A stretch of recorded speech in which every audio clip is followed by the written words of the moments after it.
Story we've been talking about this morning and certainly been thinking about probably for the better part of a year. And it is an inspiring one, that I promise, as tomorrow will mark 1 year since the senseless and brutal tragedy in Newtown, Connecticut. However, remarkably then, some of the grieving families have found ways to heal and to step from their darkness and to give back to all of us after having lost so much. I had a chance to speak to a few parents whose strength and spirit will stagger.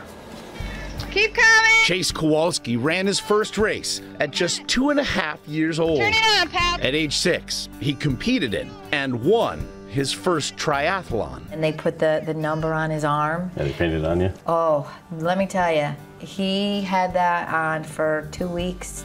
Loved it. Told his kindergarten teacher, I was in a triathlon. And she was like, really? Dylan Hockley was a schoolmate of Chase's. His family had moved from England to Newtown, Connecticut because they found it idyllic. He was just pure joy, and his favorite word was, again, whatever you're doing, again. Chase and Dylan were among the 26 lost in the senseless brutality at Sandy Hook Elementary 1 year ago. What was your experience on December 14th? On one level, there's what you're experiencing there in the location in the firehouse, and physically unable to move as this information's being thrown at you. And it's almost like physical blows. That Friday, I don't think we thought we would ever be able to really deal and cope. But 2 days later, Rebecca says, her son Chase came to her in a vision. And that vision totally repaired my heart and just made it's so hard to describe and explain, but it keeps us just going. And let's do this for Chase. They created Race for Chase, a foundation in his memory to bond families together in a shared love of racing. People just show up, you know, they're present, they're here. And then they tell us, you know, I'm doing this for your son. I'm doing this because of your son. It's beautiful. Seems like you're seeing a good world out there. Yeah. For all the bad, there's a lot of good. Yep. As the chaos and heartbreak engulfed them, Dylan's father Ian turned to running as therapy and escape. It's putting one foot in front of the other is like getting up every day. We've got to get up every day for 365 days every year for however many years. What was it that you were carrying with you as you ran? So you get out on the road and it starts to get hard, and then just it hits you while you're training. And when that wells up inside you, it chokes you up for a moment and you almost feel like you have to stop. But then you punch through and you go on, and you really know why you're doing it, and you can overcome anything then. Ian now runs with members of the foundation that he and his wife Nicole created, Dylan's Wings of Change, to raise awareness and funds for children with autism. Are you grieving still? I am.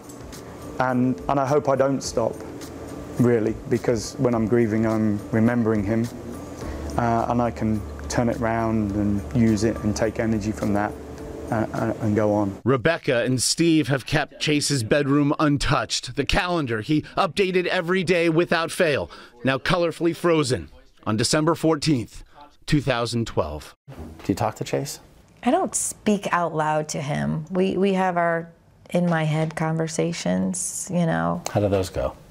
They're mostly in the shower, and it's just kind of how I'm doing, how I miss him. Sometimes he just gives me the words. Do you talk to him? Yeah. Mostly in the garage. Are you doing stuff? Are you explaining stuff?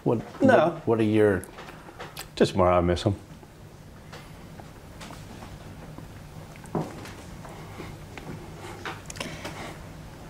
You weren't supposed to do that. When you look back at yourself a year ago, can you see how far you've come to now? I've changed direction from the person that was going this way and thought that was his route and that was his family's route. And it's like complete change of direction. And so I'm going to a new place now. What role, if any, does fear play in your life now? I don't do justice to his memory. That you just leave this as being a senseless act. But that just gives energy. Fear is negative, but on the other side is inspiration and a desire to go on and build and change. So you got to flip it round. Everything is about flipping emotions, not hate. No hate. Flip it over. The other side is love. Take that and build, because once you push the hate out, the love just flows in. And flows and flows. Dylan Hockley, you see him there. He was autistic, and it was he who was found in the arms of his teacher and friend, Anne Marie Murphy. Something that, just as Becky Kowalski's vision does for her and her family, Ian and Nicole say gives them a tremendous amount of peace, and it is certainly a peace that we all wish for all of them in the days and the months and the years to come. And we want to thank the Kowalskis and the Hockleys for letting us in and seeing the bad and the good that perhaps can come from it. It was very giving of them to do that. It's been a very difficult time, needless to say, and tomorrow is the anniversary, and Newtown has said, you know what, to the national media, let us just be by ourselves. Yeah. And the fact that everyone is listening to that, so it's so nice of them, so caring of them to Can't thank them to enough. let them in that your home like wisdom's that. so hard Means a won, lot. but it's nice of them to share it. Really Yes. something. Indeed, great job. We can learn. We can learn. And we can find out more, can't we? We can. About Race for Chase and Dylan's Wings of Change. I'm actually wearing the button here. You log on to goodmorningamerica.com, Anya, who's so many ways to become a part of the healing.